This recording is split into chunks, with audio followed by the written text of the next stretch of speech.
Good afternoon and welcome. I'm Pastor Kim Reisdorf, and on behalf of Bruce's family, I welcome you and I thank you for being here. Your presence means a great deal to Sylvia and the entire family. And we begin this time together with a slideshow. Let us begin that now.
Pictures and music are a wonderful thing. Thank you. We are here to celebrate the life of Bruce Benzler, to give thanks for all that he will forever mean to us. And as we gather online and in person, our hearts cherish all that Bruce brought to life. And right alongside that gratitude is our grief, for we miss him. These two heartfelt responses exist side by side and sometimes simultaneously. So in this time, we give ourselves and each other permission to chuckle and to cry, to be grateful and to grieve. And it is in the presence of one another and our God, our Creator, that we do this. And so we instinctively reach out in prayer, and prayer is that reaching out to a power beyond ourselves, our Creator, the presence of divine love. In that spirit, join me in a moment of prayer. Creator God, source of life, we give you thanks for the gift of Bruce's life. We give you thanks for this time together, for we are not created to walk this journey alone. We gather knowing of our need for community and connection. We gather knowing we need each other to celebrate the gift of Bruce Benzler. We come together in grief, acknowledging our human loss, even as we lift up our eternal hope. May God grant us grace that in pain we may find comfort, in sorrow, hope, and in death, resurrection. Amen. As we stand before the mystery of life and death, music expresses what mere words cannot. And music was one of Bruce's love languages, one of his ways of living in this world. And he also revered the beauty of the natural world around us. And so our first piece of music invites us to celebrate this beautiful world that is here and the beauty yet to come, somewhere over the rainbow.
That's where you'll find me, or somewhere over the rainbow. Bluebirds fly, and the dreams that you dare to, why, oh why can't I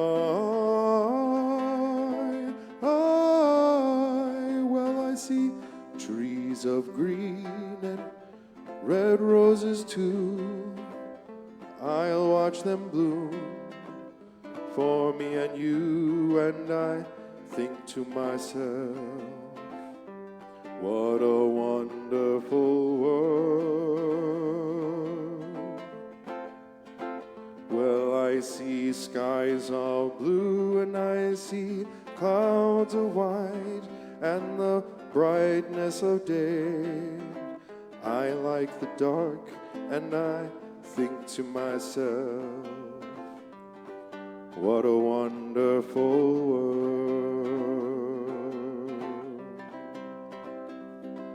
The colors of the rainbow, so pretty in the sky, are also on the faces of people passing by. I see friends shaking hands, saying, how do you do? They're really saying, I love you. I hear babies cry and I watch them grow. They'll learn much more than we'll ever know, and I think to myself, what a wonderful world. Someday I'll wish upon a star, wake up where the clouds are far behind me, where trouble melts like lemon drops, high above the chimney tops. That's where you'll find me, oh, somewhere over the rainbow. Bluebirds fly, and the dreams that you dare to, oh, why can't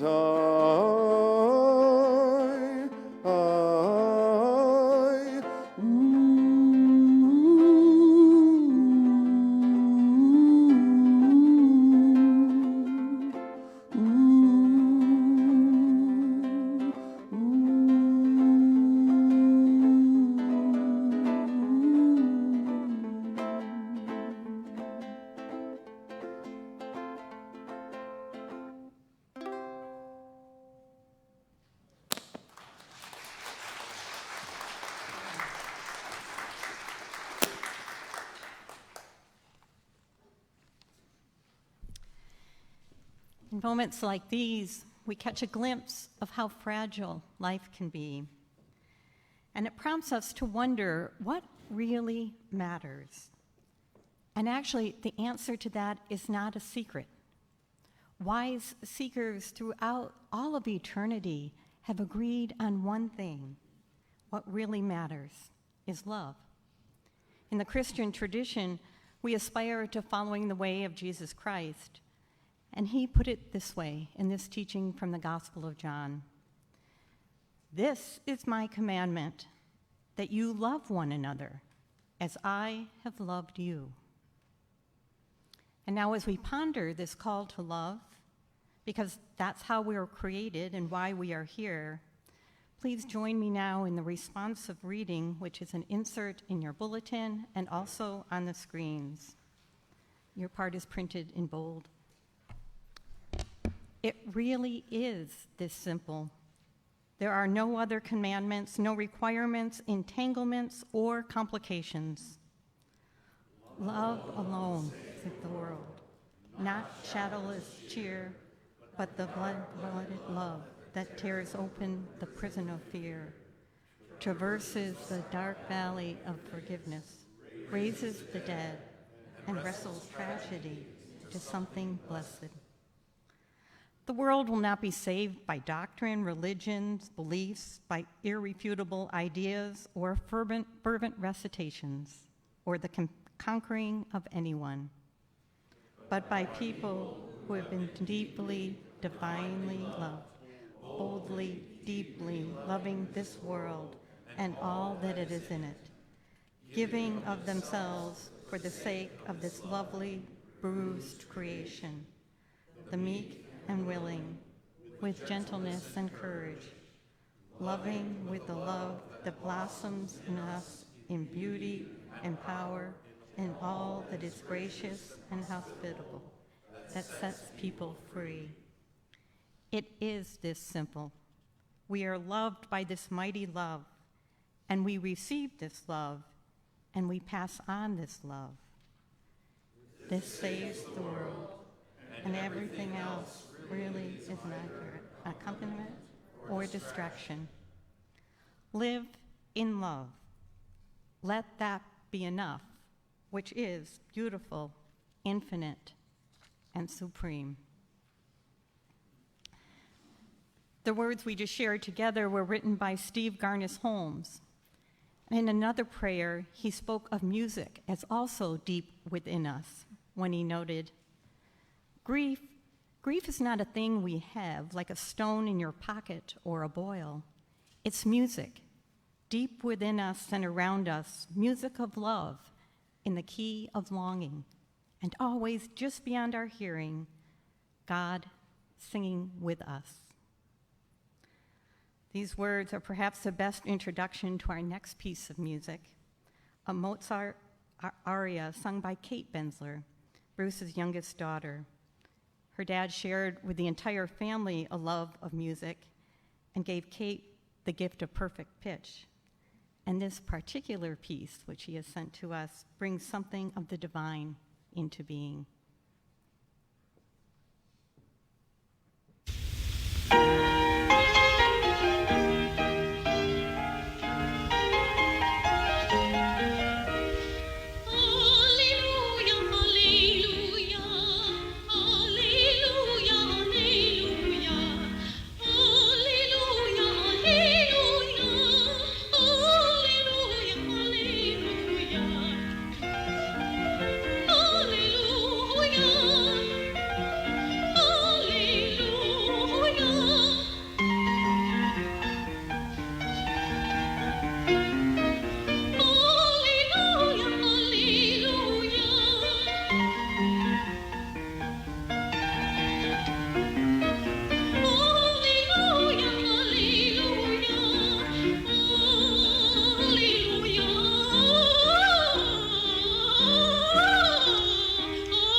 Amen.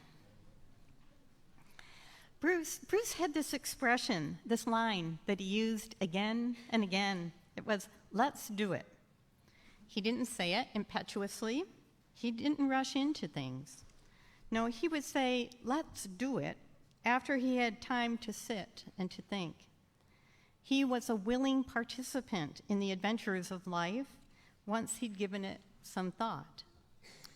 Maybe that approach was honed growing up on the family farm in Fresno, California, where Let's Do It was the only response to the work of feeding animals and watering fields of produce day in and day out. The work had to be done. And Bruce's younger years were full of the joy and hard work of growing up on a farm. Even as a young boy, he had this thirst for knowledge, for learning.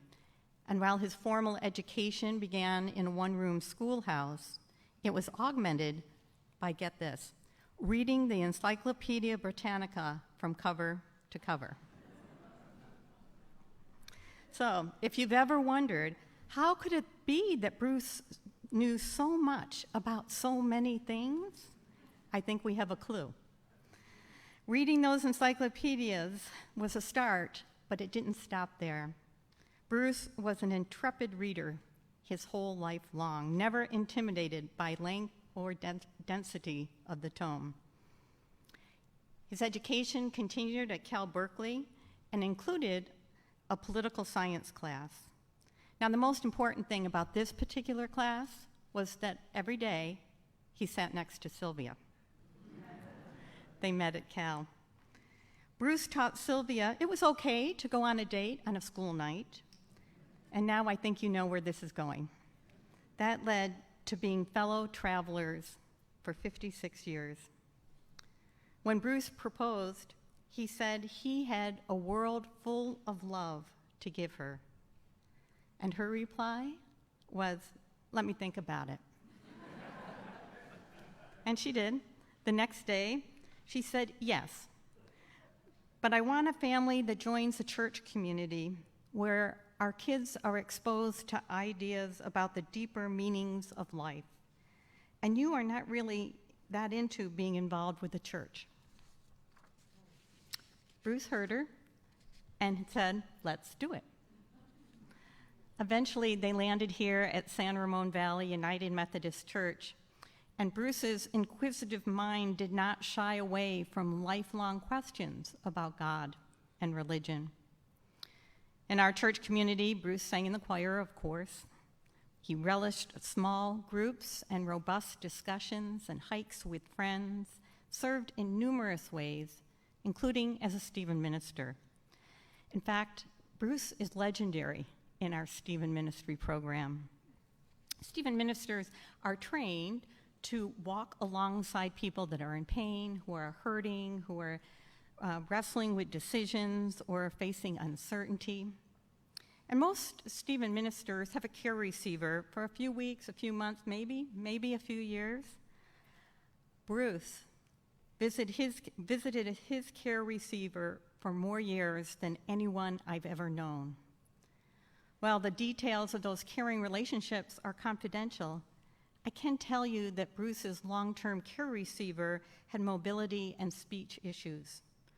Bruce learned to understand the sometimes garbled speech, and he worked to find common interests, and he faithfully visited. He inspired us all by his commitment and his compassion. He lived out the commandment, love one another. Thank you, Bruce. Bruce's phrase, "Let's do it," was his way of respecting and cherishing all that Sylvia brought to the relationship. Whether it be joining the Peace Corps, serving in the local community, welcoming Kate and Christine into the family, they did it all together. After being part of the Peace Corps in Guatemala, a friend dared him to apply to Harvard for a master's degree in city planning. He did, and he was accepted. While in Boston, they welcomed Christine Maria to the family, and 5 years later, Kate was born in Alamo, and the family was complete. The entire family enjoyed camping, hiking, music, and the wonderful friendships they had in their neighborhood. And then when Bruce became Grandpa Bruce, well, that made life even better. In addition to family trips and hikes together, Grandpa Bruce loved talking about maps and geography with his oldest grandson, attending the dance performances of their first granddaughter, walking to school and singing with their second granddaughter, and enjoying every moment while watching the skillful and humorous acting abilities of their youngest grandson. Bruce and Sylvia were active in the community, including protecting the trails that we so value in this area. Bruce served as president of the Danville Boulevard Association, and also on the board and president for the Mount Diablo Habitat for Humanity. While continuing his own career at PG&E, he earned an MBA at Golden Gate University and ran the San Francisco Marathon, where his friend Sandy Clark joined him for the last quarter mile to cheer him on. It's good to have friends on the journey. You'll hear more about Bruce's career as well as his participation in a variety of musical endeavors. I want to now focus on something that Sylvia said about Bruce. He was her best friend, and he was, without a doubt, the very best person to travel with. He put together amazing trips, and on so many occasions, he could have been the tour guide because he knew so much about so many things. Back to those encyclopedias, maybe. But it wasn't just data that he accumulated. He turned information into insights, and that made the journey with him all the more meaningful. Travels with Sylvia included trips to his favorite city, Paris, the Matterhorn, Venice, mountaintops in Peru, Croatia, Norway, Colombia, Guatemala, and more. But you get the picture.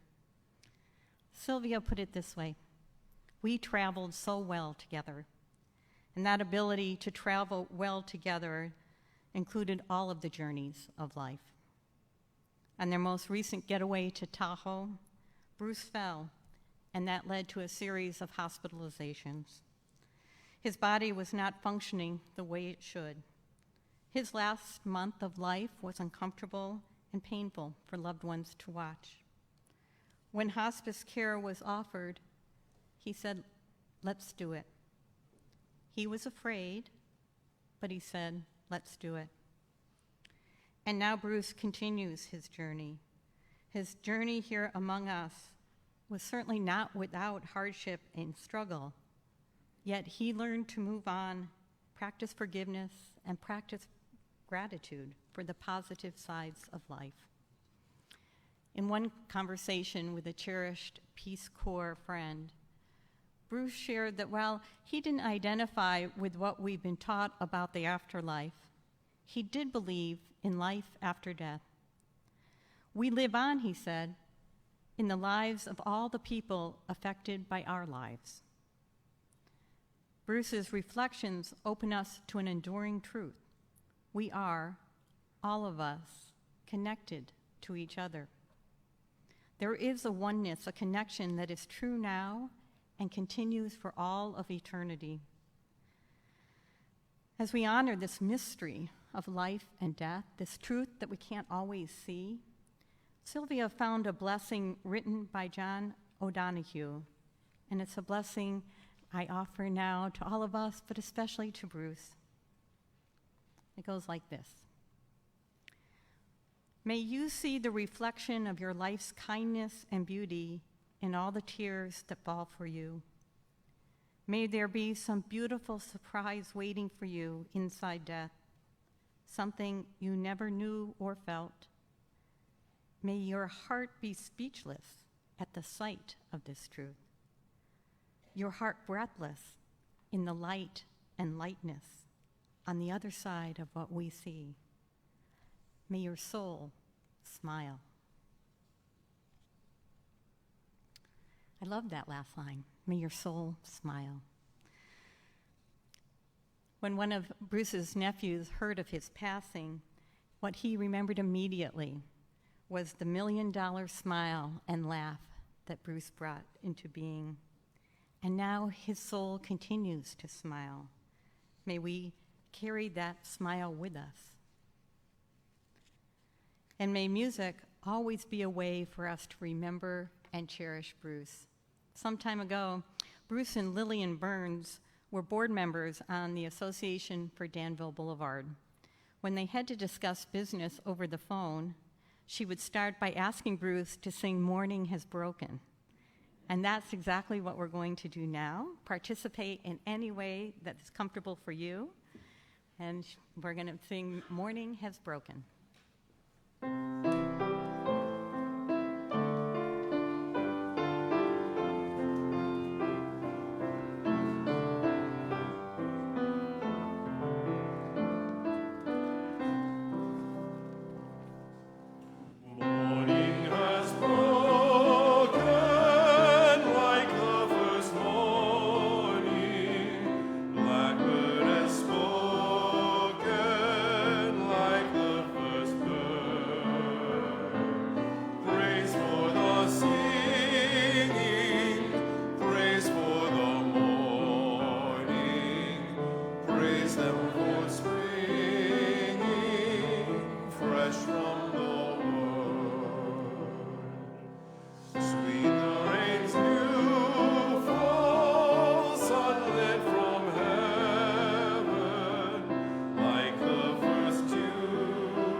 And now we continue celebrating Bruce's life by having dear friends share some of their memories and gratitude.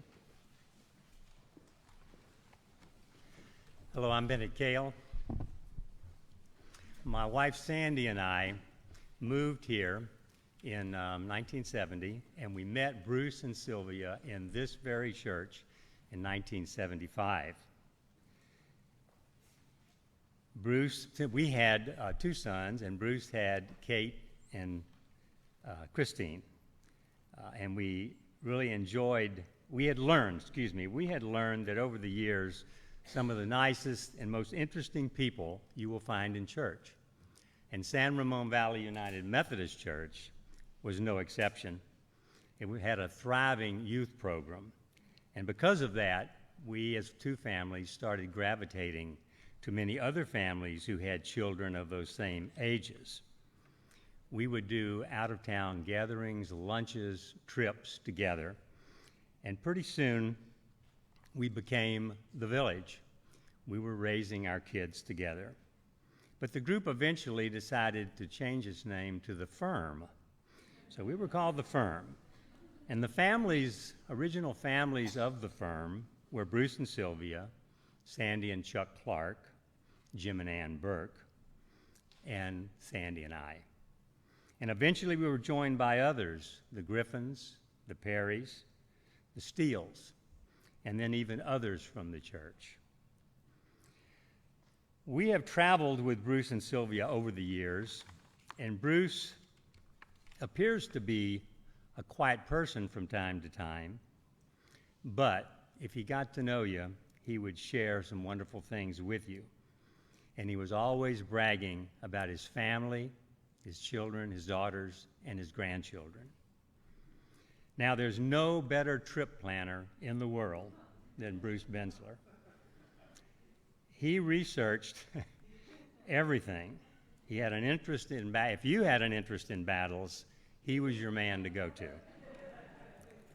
Our first traveling adventure with Bruce and Sylvia, the four of us decided to do 2 weeks in a rent-a-car in Paris, or in France, starting in Paris.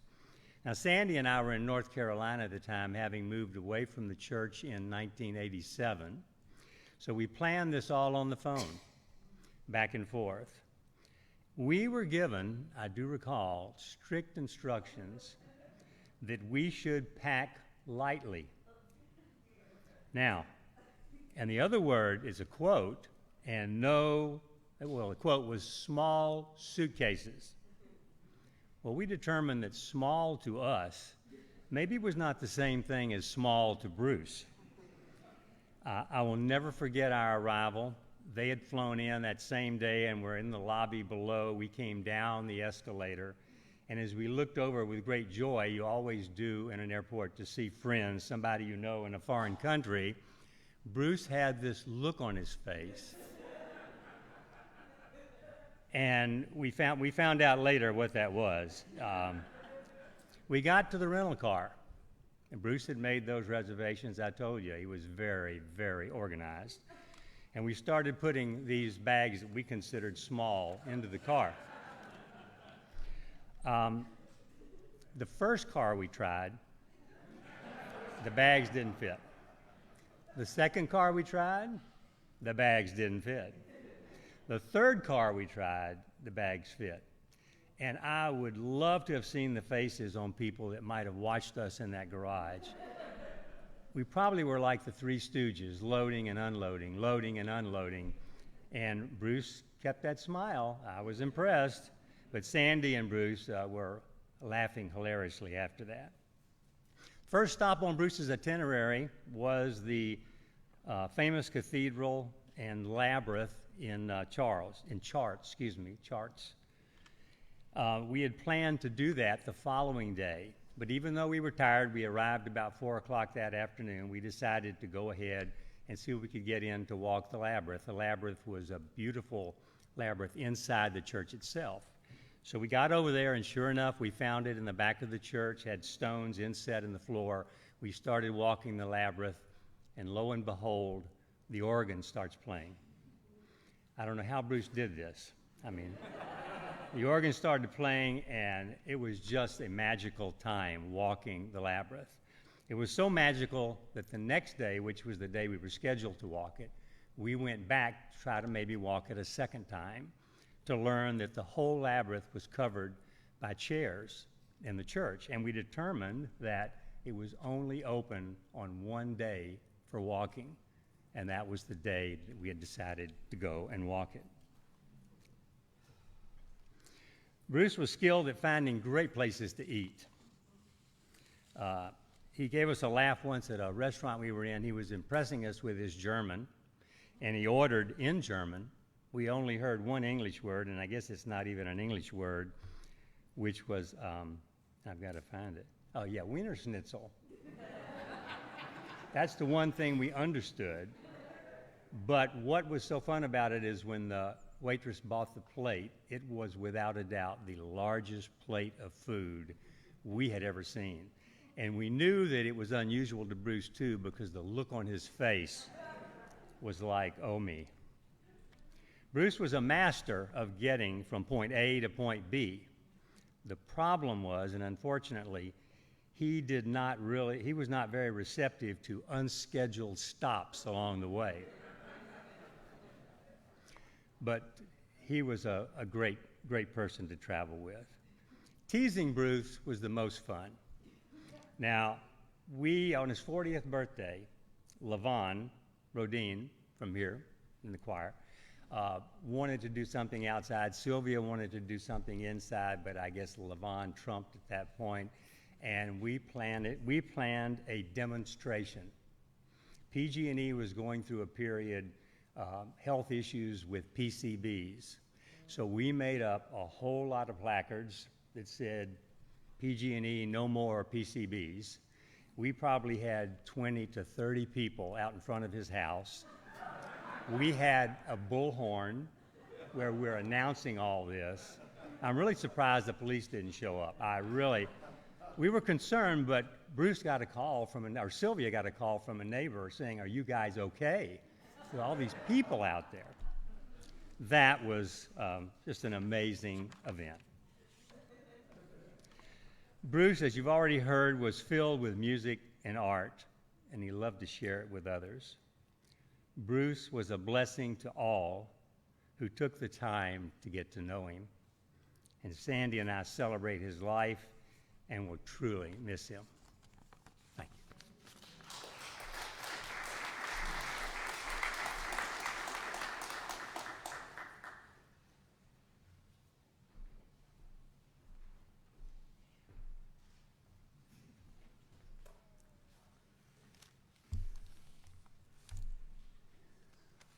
Hi, I'm Jordan Bloom, and believe you me, this was sure a lot easier in my bedroom. Oh, yes, I would feel very nice about that.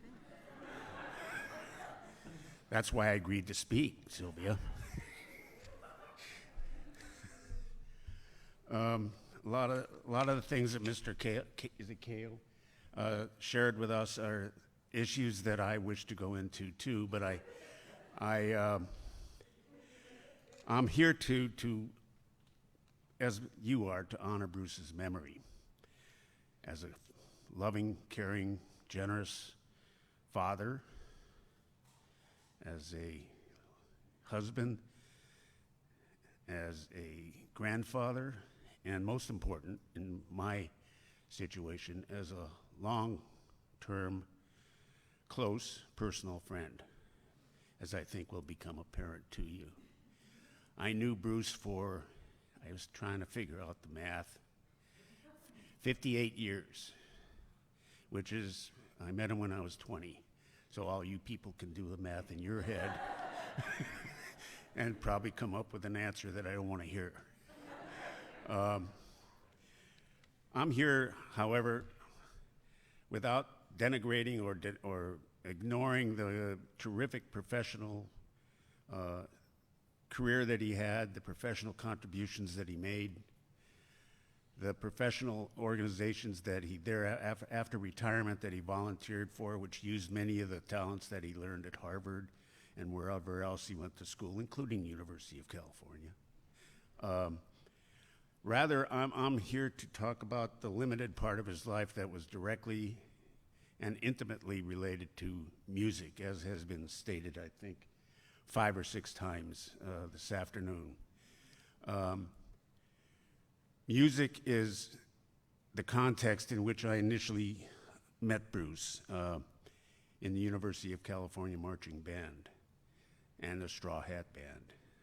I believe he joined that auspicious organization in 1962, if I'm not mistaken, which was my second year at Cal.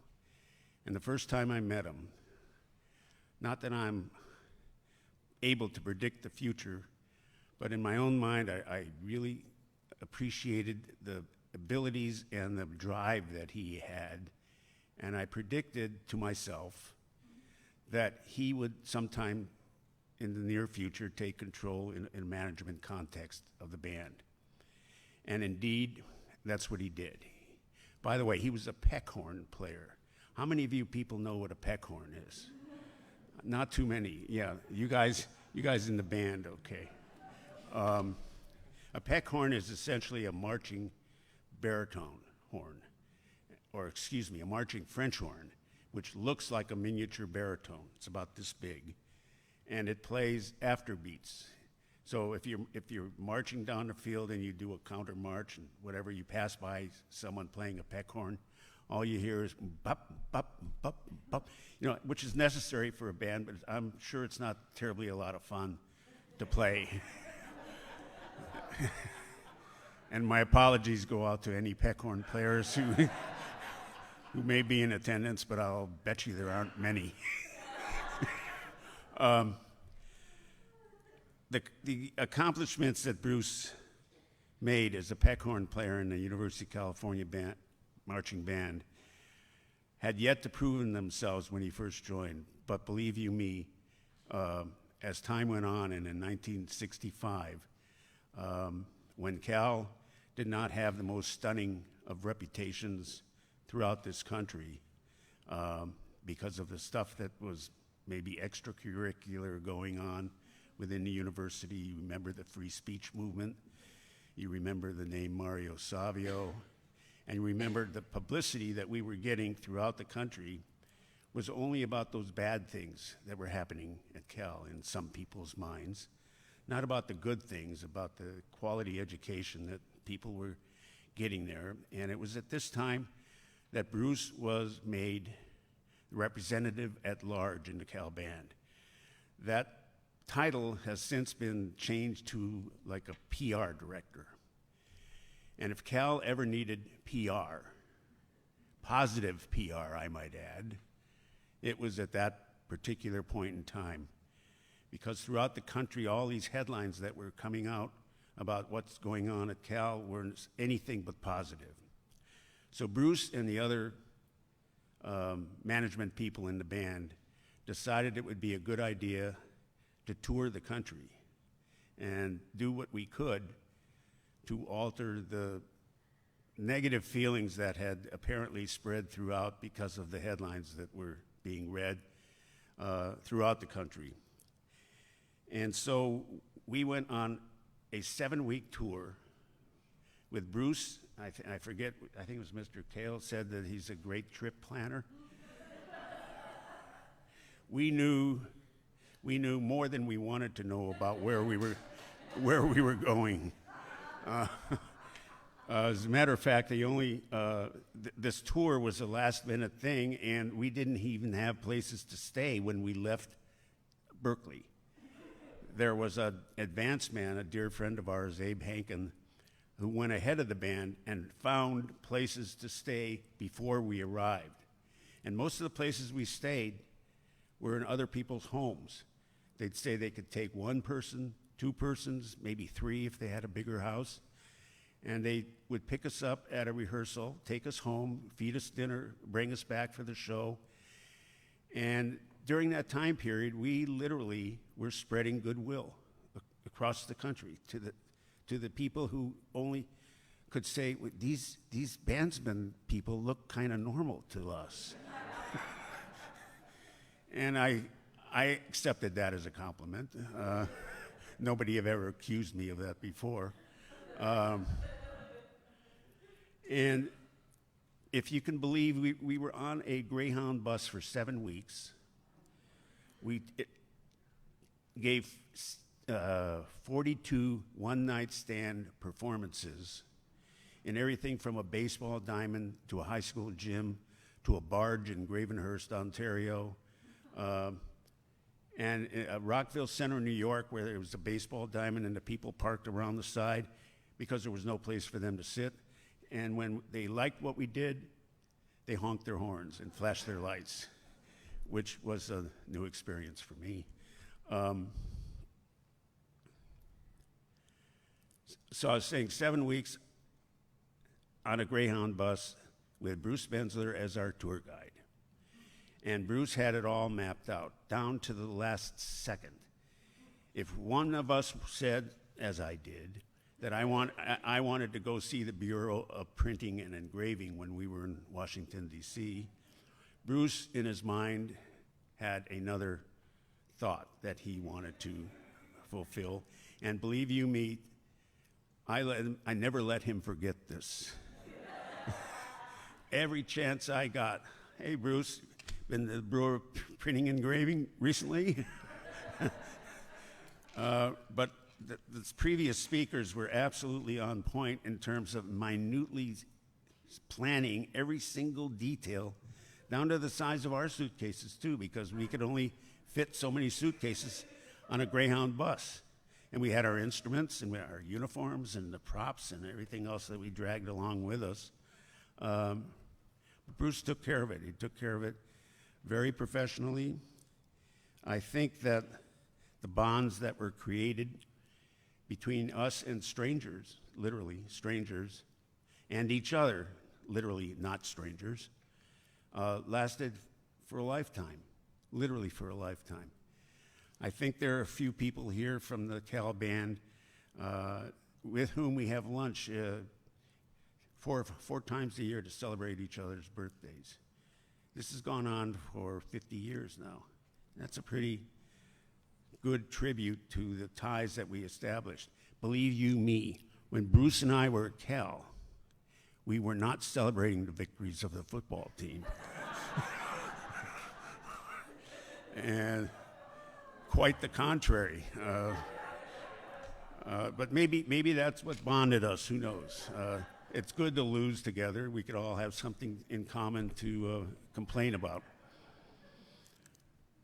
I complained a lot to Bruce and was always met with the diplomacy that he possessed. He would always convince me to do what he wanted.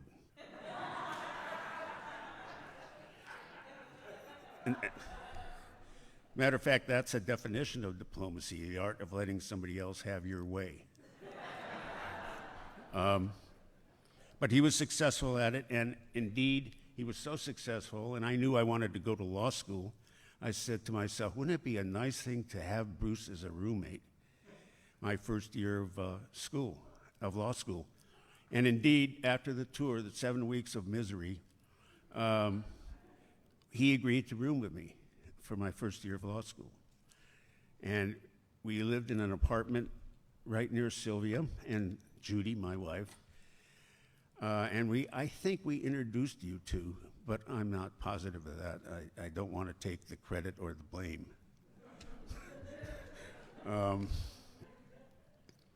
So we lived together for a year, and then I had the honor and the privilege, fast forwarding to today, to the present, to introduce Bruce to the Family Club. And you see behind me, I think the left side of the choir is a group called the Songbirds, and they are the musical voice of the Family Club. We also have band, orchestra, art, etc., etc. Bruce joined the Songbirds, and as you see from the respect that's being paid to him today by the number of people that showed up to sing in his memorial service, they loved him. And he was a great addition to that group, as I'm sure he was to his church choir. And I think that the love of arts and the brotherhood that is established in that process carries over from the band to the Family Club and a number of other volunteer organizations that Bruce was a party to. I'll conclude. I'm sure some of you are breathing a little easier now. Bruce's sense of humor was great. He would respect me as his senior. I was born 10 days before him, but yet I was his senior. So if that's the only way I could get his respect, so be it. Secondly, Judy and I were referred to as the old married couple. Why? Because we were married 2 months before Bruce and Sylvia. So we were the old married couple. But I don't mind taking the benefit of Bruce's sense of humor. It's warm and it's real, and it has been an amazing relationship that we had over 58 years. And I know that we'll all respect and miss Bruce in whatever realm we knew him. We're privileged to know him. And my family sends your family, Sylvia, deepest of sympathies. And know that we can continue to be blessed by the memories we have of Bruce, and that those blessings will serve as a value to each of our respective lives. And in conclusion, how do you like those two words? Isn't that nice? When you hear a lawyer say, in conclusion, I would like to, if it's okay, Randy, join the Songbirds in singing a song that Bruce loved to sing. We sang this at many, many, many occasions in the band, A Toast to California. And I thank you for bearing with me during my diatribe.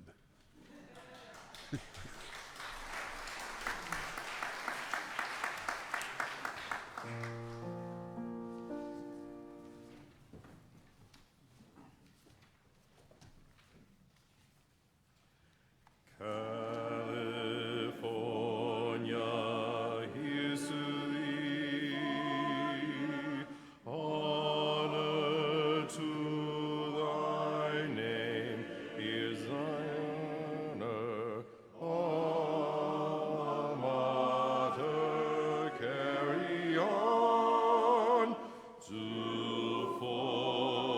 fortune and to fame, to fame. Queen beside the western sea, rule our destiny. Stand for right, let there be light. California, here's to thee.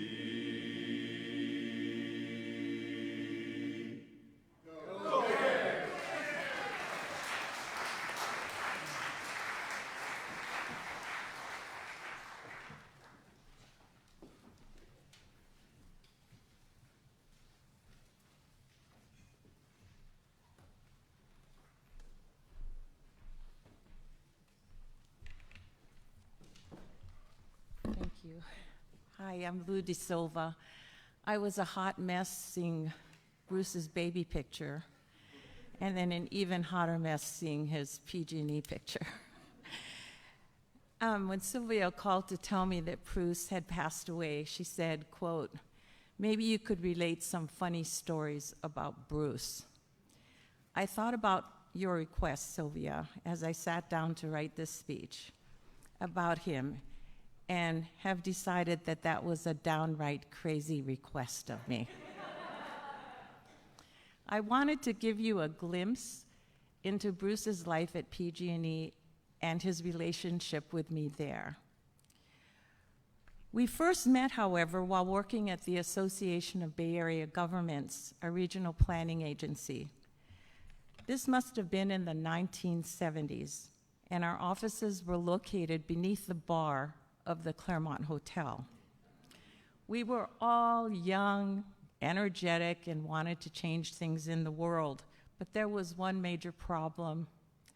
Our agency had no teeth and was purely advisory in nature. After many executive council meetings with elected officials, the proximity of the bar really came in handy. I didn't know Bruce very well then, but I do remember that many of us wore Birkenstocks to work, and Bruce didn't. He was definitely not a Birkenstocks type of guy back then. Our paths once again crossed in the 1980s at PG&E's Building and Land Services Department. Bruce was in the Land Planning and Forecasting Group, and I was in the Permits and Environmental Planning Group. We had very little interaction until later Bruce became my supervisor, and then a few years after that, he became the manager of Building and Land Services. I just wanted to give you a snapshot of some of his range of responsibilities, which included managing more than 500 buildings from Bakersfield to Eureka, as well as developing corporate real estate strategies. On the land side, he was responsible for federal, state, and local permitting activities, including going through a grueling multi-year permitting process for new gas and electric transmission lines with the California Public Utilities Commission. As if this wasn't enough on Bruce's plate of responsibilities, he also dealt with all issues regarding land rights, forestry, environmental studies, a document library with more than 900,000 land-related documents, and recreation management at our hydroelectric facilities. And that's only a partial list. So Bruce had an order from our vice president one day to transform the entire department. So Sylvia, I ask you, is this where the fun comes in? I am heading home from Sacramento one day when I got a call from Bruce. He says, "Lou, I want you to be the manager of the land rights group of about 100 people.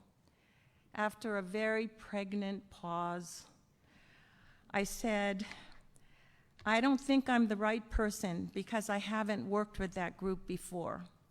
But Bruce was like a dog with a bone.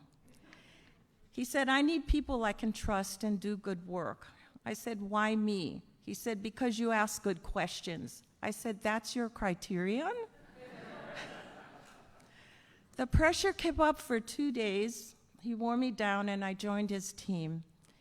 And in our very first meeting, he said, Lou, we have to reduce the 23 local supervisors from Eureka to Bakersfield to 4 and form self-sufficient work groups. What's that? I said. These supervisors were longtime employees who supervised staff who were all union members, and this was supposed to be fun.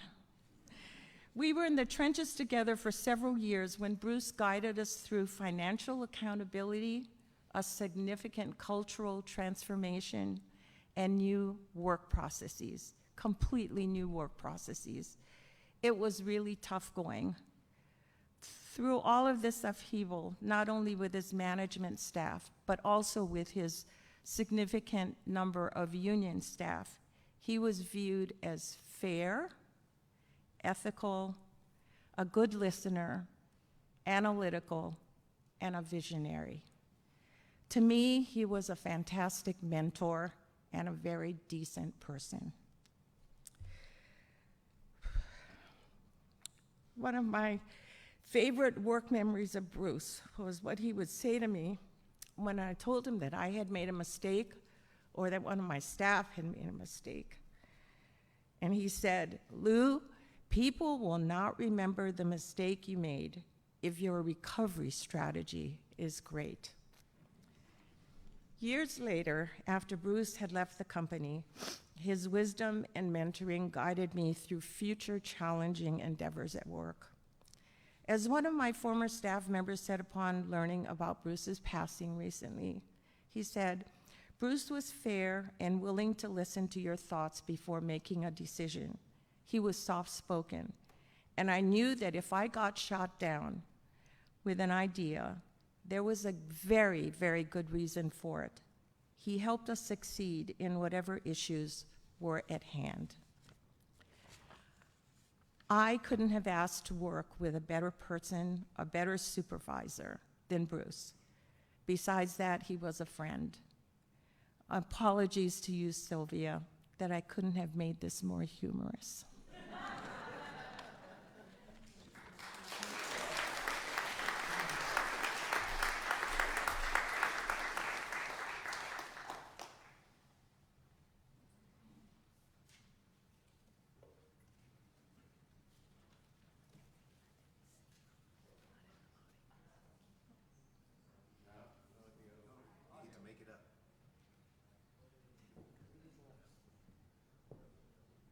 I'm going to let them work on that sound and remind everyone that you too have stories to tell.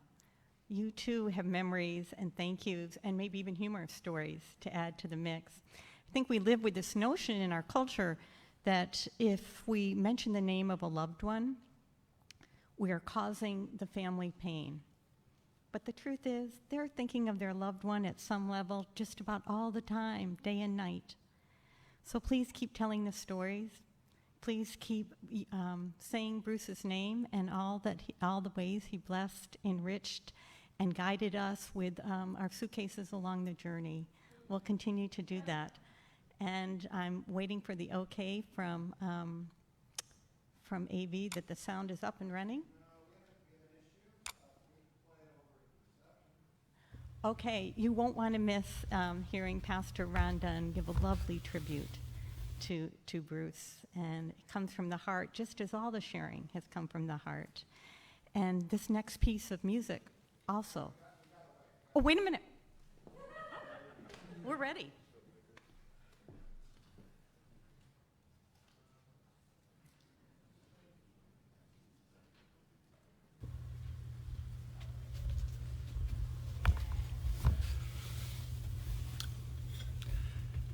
I greet you on this sad occasion as brothers and sisters in the faith, with whom I am pleased to share not only the bond of faith, but the bond of our shared experience together. Please know, Sylvia, that my thoughts and my prayers are with you and your family. Indeed, they are with you all as you share in this time of remembering and grieving. I must admit that I was not prepared to learn of Bruce's passing. It seemed far too soon and far too unexpected. And yet, as we all know, death has a way of being unexpected. Since learning of the news, I've been thinking a lot about Bruce and about the experiences that we shared together. One of the most memorable qualities about Bruce in my thinking was the impressive way he was able to think and let think, as John Wesley would have it. I was privileged to share in quite a number of discussions about various books that we were reading in our Friday morning men's group. And I remember how impressed I was with Bruce's ability to be honest about what he was thinking and feeling, to be open in his reflections about faith and life. He wasn't one to settle for traditional or conventional approaches that were dependent upon legalistic or narrow ways of thinking. He was unafraid to think new thoughts and then to try them on for size. I like that about Bruce, and I am grateful for the ways in which his pursuit of meaning and understanding in his life inspired my own. Another quality of Bruce that I really appreciate was his great love for all things wild. Bruce loved the natural world, and especially the mountains. He loved the mountains. He thoroughly enjoyed the opportunity to hike in the Sierra, and I'm grateful that we had the opportunity to backpack together as we shared our common love for the beauty of God's creation. Those were memorable times. I could go on, but I will keep these remarks brief. Suffice it to say that I thank God for the friendship and the faith of Bruce Benzler. I am grateful for the trails that we walked, the books that we read, the discussions that we shared, and the opportunity that we had to compare notes along the way in this all too brief journey that we know as life. Thanks be to God for the life, the faith, and the witness of Bruce Benzler. Amen.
When we find ourselves in the place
Let us be in prayer. Our most loving, gracious, and holy God, we give you thanks for Bruce's life, now complete. Continue to be with Sylvia. Continue to be with his family. Continue to be with all who loved Bruce. Continue to watch over each of us in love. And let us each remember Bruce and continue telling the stories. And so as we celebrate this life, as we join together in our common grief, let us know that you are love, O Lord, and let us go out in love. And so, with the confidence of the children of God, let us join in the prayer that Jesus taught us as we say together, Our Father, who art in heaven, hallowed be thy name. Thy kingdom come, thy will be done, on earth as it is in heaven. Give us this day our daily bread, and forgive us our trespasses, as we forgive those who trespass against us. Lead us not into temptation, but deliver us from evil. For thine is the kingdom, and the power, and the glory forever. Amen. In a few moments, we'll move into a time of continued sharing and a reception in the building immediately to my right across the courtyard, and the family will be there to greet you. Before I say anything else, I just want to say a special thank you to all the musicians who were here and all the directing and all the accompanying that made this such a uniquely beautiful tribute to Bruce. Thank you.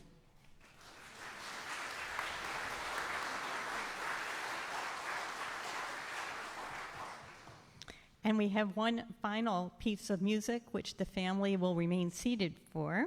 It's from Bruce's time at Cal Berkeley, and it speaks to the light that lives in all of us, the light Bruce brought to life, and the light that is now ours to carry forward. That light is part of us. And St. Teresa put it this way: Christ has no body now on earth but yours. No hands, no feet on earth, but yours. Yours are the eyes through which Christ looks compassion on this world. And yours are the hands with which Christ reaches out to do good. Christ has no body now on earth but yours. So we go forward to carry that light of God's love with us and offer it to all. Amen.